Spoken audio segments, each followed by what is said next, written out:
কি করলে তুমি? তোমার সাহস কি করে হলো আমাকে টাচ করার? এগুলো কি বলছো নেহা? আমি তোমার হাজবেন্ড।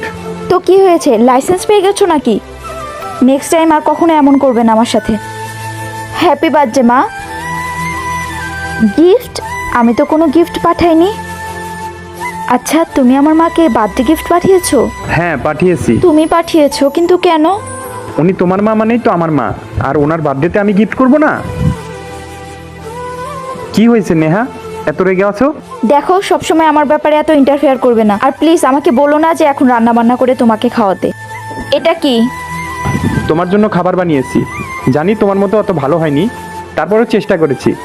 খেয়ে নাও। আচ্ছা, তোমার সাথে আমি এত খারাপ ব্যবহার করি, তোমার খারাপ লাগে না? আমি একটা জিনিস মানি নেহা, জোর করে ভালোবাসা পাওয়া যায় না। আর আমি তোমাকে ভালোবাসলে অবশ্যই আমি তোমার কাছ থেকে একদিন না একদিন ভালোবাসা পাবোই। আসো, আমরা একসাথে খাবার খাই। অন্য প্লেট আনতে হবে না, আমরা একসাথে বসে খাবো। যারা স্বামীদের ভালোবাসো তারাই ভিডিওটিতে লাইক আর চ্যানেলটি সাবস্ক্রাইব করে দিও।